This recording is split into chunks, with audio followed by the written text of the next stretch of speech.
నమస్కారం. మనం అందరి జీవితాల్లో ఏదో ఒక మూల మనల్ని వేధించేవి ముఖ్యంగా రెండు విషయాలుంటాయి. ఒకటి భయం, రెండోది చూస్తుండగానే గడిచిపోతున్న కాలం కదా. అయితే ఈ రెండింటినీ జయించే మార్గాన్ని చూపించే ఒక పురాతన, చాలా శక్తివంతమైన స్తోత్రం గురించి ఈరోజు మనం మాట్లాడుకుందాం. అదే కాలభైరవ అష్టకం. అయితే ఇక్కడే ఒక డౌట్ రావచ్చు. చాలా సహజమైన ప్రశ్న. ఏంటంటే, భయాన్ని పోగొట్టడానికి, చూడ్డానికి ఇంకా భయం కలిగించే అంత ఉగ్రమైన రూపాన్ని ఎందుకు పూజించాలి? ఆలోచించండి. ఆ భయంకరమైన రూపంలో కరుణను ఎలా చూడగలం? ఈ విశ్లేషణలో అసలీ వైరుధ్యం వెనుక ఉన్న ఆ లోతైన అర్థమేంటో తెలుసుకునే ప్రయత్నం చేద్దాం. సరే, ఆ ప్రశ్నకు సమాధానం దొరకాలంటే మనం ముందుగా కాలభైరవుడు అంటే ఎవరో, ఆయన తత్వమేంటో అర్థం చేసుకోవాలి. ఆయన కేవలం ఒక దేవుడు మాత్రమే కాదు, భయం, సమయం ఈ రెండు ప్రాథమిక శక్తులకు అధిపతి ఆయన. కాలభైరవుడు అసలా పేరులోనే అద్భుతమైన అర్థం దాగుంది. చూడండి, కాల అంటే సమయం, టైం. ఇక భైరవ అనే పదం భీరు అనే పదం నుంచి వచ్చింది. దానర్థం భయాన్ని నాశనం చేసేవాడు అని. సో మొత్తంమీద చెప్పాలంటే కాలానికి అధిపతి, భయాన్ని పోగొట్టేవాడు ఆయన. మరి అసలు ఎవరు ఈ కాలభైరవుడు? పురాణాలేం చెప్తున్నాయంటే ఆయన సాక్షాత్తు పరమశివుడి ఉగ్రరూపం. అంతేకాదు, పవిత్ర కాశీనగరానికి ఆయనే క్షేత్రపాలకుడు. అంటే ఆ సిటీకి గార్డియన్. ఒకప్పటి భాషలో చెప్పాలంటే కొత్వాలన్నమాట. అన్నిటికన్నా ముఖ్యంగా ఆయనే కాలానికి సుప్రీం మాస్టర్. చూడ్డానికి రూపం ఉగ్రంగా ఉండొచ్చు, కాని తన భక్తుల దగ్గరకొచ్చేసరికి మాత్రం అపారమైన కరుణ చూపే ఒక గొప్ప రక్షకుడు. అయితే శివుడు ఈ ఉగ్రరూపాన్ని ధరించడం వెనుక కేవలం భయపెట్టడమే ఉద్దేశం కాదు. దాని వెనుక ఒక బలమైన కారణముంది, ఒక కథ కూడా ఉంది. ఆ కథ అహంకారాన్ని ఎలా అణిచివేయాలి, దివ్యమైన న్యాయాన్ని ఎలా నిలబెట్టాలి అనే విషయాన్ని మనకు వివరిస్తుంది.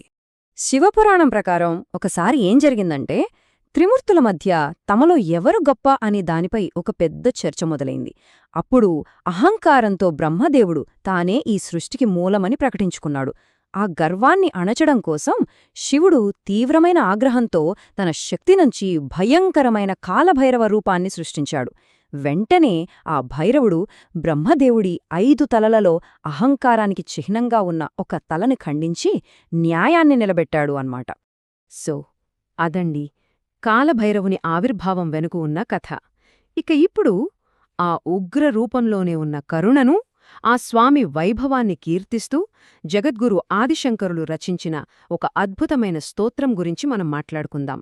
ఈ కాలభైరవ అష్టకాన్ని సాక్షాత్తు జగద్గురు ఆదిశంకరాచార్యుల వారు పవిత్ర కాశీ నగరంలోనే రచించారు. ఇది కేవలం ఒక దేవుడిని పొగిడే స్తోత్రం మాత్రమే కాదు, ఇది ఒక ఆధ్యాత్మిక సాధన. మన లోపల ఉండే అహంకారాన్ని, మరీ ముఖ్యంగా మృత్యుభయాన్ని ఎదుర్కోవడానికి ఇది ఒక మార్గం చూపిస్తుంది. పేరులోనే ఉంది కదా, ఇది ఒక అష్టకం. అంటే ఇందులో సరిగ్గా 8 శ్లోకాలుంటాయన్నమాట. ప్రతి ఒక్క శ్లోకం కూడా ఆ స్వామివారి ఒక్కో గుణాన్ని, ఆయన వైభవాన్ని మన కళ్లకు కట్టినట్టు వర్ణిస్తుంది. ఈ అష్టకంలో ఓ అద్భుతమైన విషయముంది.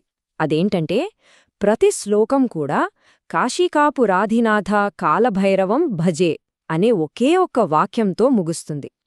దీన్నే మకుటమంటారు. దీని అర్థమేంటంటే, కాశీనగరానికి అధిపతి అయిన కాలభైరవుడిని నేను సేవిస్తున్నాను అని. ఇదేం చేస్తుందంటే, ఆ స్వామికి, కాశీనగరానికి ఉన్న విడదీయరాని బంధాన్ని ప్రతి శ్లోకంలోనూ మనకు గుర్తుచేస్తూ ఉంటుంది. మరి ఈ 8 శ్లోకాలలో అసలు ఏముంది? కేవలం ఆయన రూపం గురించిన వర్ణన మాత్రమేనా, లేకపోతే దాని వెనుక ఏదైనా లోతైన ఫిలాసఫీ, తత్వం ఉందా? సరే, ఇప్పుడు మనం ఆ అష్టకంలోని అంతరార్థమేంటో ఒక్కసారి చూద్దాం. ఇక్కడే మనకు అస్సలు మ్యాజిక్ అనిపిస్తుంది. ఆ అద్భుతమైన వైరుధ్యం. ఒకవైపు చూస్తే ఆయన రూపం ఎంత భయంకరంగా ఉందో చూడండి. పుర్రల మాల, పాములనే ఆభరణాలుగా ధరించడం, చేతిలో ఆయుధాలు. కాని మరోవైపు చూస్తే ఆయన తత్వమెంత కరుణామయమో. భక్తులకు ఐశ్వర్యాన్ని అంటే భుక్తిని, అలాగే మోక్షాన్ని అంటే ముక్తిని ప్రసాదిస్తాడు. వాళ్ల కర్మలను నాశనం చేసి ధర్మాన్ని నిలబెడతాడు. అందుకే అంటారు, రూపం ఉగ్రం కాని స్వభావం శాంతం అని. మరి ఇంత శక్తివంతమైన స్తోత్రాన్ని భక్తితో చదవడం వల్ల ఎలాంటి ఫలితాలు వస్తాయి? ప్రతి స్తోత్రం చివర్లో ఫలశ్రుతి అని ఉంటుంది. అది చదివితే కలిగే ప్రయోజనాలను వివరిస్తుంది. మరి ఈ అష్టకం చదివితే వచ్చే ఆ ప్రయోజనాలేంటో ఇప్పుడు చూద్దాం. ఫలశ్రుతి ప్రకారం ఈ అష్టకాన్ని పఠించడం వల్ల మనసులో ఉండే శోకం, మోహం, కోపం లాంటి నెగటివ్ ఎమోషన్స్ అన్నీ నశించిపోతాయి. మన కర్మఫలాల నుంచి రక్షణ దొరికి మంచి మానసిక ప్రశాంతత కలుగుతుంది. అయితే అన్నింటికన్నా ముఖ్యంగా 2 అద్భుతమైన ప్రయోజనాలు ఉన్నాయి. 1 మృత్యుభయం నుంచి పూర్తిగా విముక్తి లభించడం. 2 కాలానికి అధిపతి అయిన ఆయన్ని మనం స్మరించడం ద్వారా మన జీవితంలో అత్యంత విలువైనదైన ఈ సమయాన్ని ఎలా సరిగ్గా వాడుకోవాలో అనే జ్ఞానం కలగడం. ఇది చాలా ముఖ్యం. సో ఇప్పుడు మనం మొదట్లో వేసుకున్న ప్రశ్నకు సమాధానం దొరికినట్టే కదా? ఆ భయంకరమైన రూపం వెనుక దాగి ఉన్నది భయం కాదు, అపారమైన కరుణ. భయాన్ని జయించడానికి భక్తి అనే మార్గాన్ని చూపించే రూపమది. అసలైన రహస్యం ఇక్కడే ఉంది. గుర్తుందా? భయాన్ని నాశనం చేసేవాడే భైరవుడు. కాబట్టి ఆయన ఉగ్రరూపాన్ని చూసి మనం భయపడక్కర్లేదు. నిజానికి ఆ రూపాన్ని ఆరాధించడం ద్వారా మన లోపల ఉన్న భయాలను, మన అజ్ఞానాన్ని నాశనం చేసుకోవాలి. అదే ఈ భక్తి మార్గంలోని అసలైన పరమార్థం.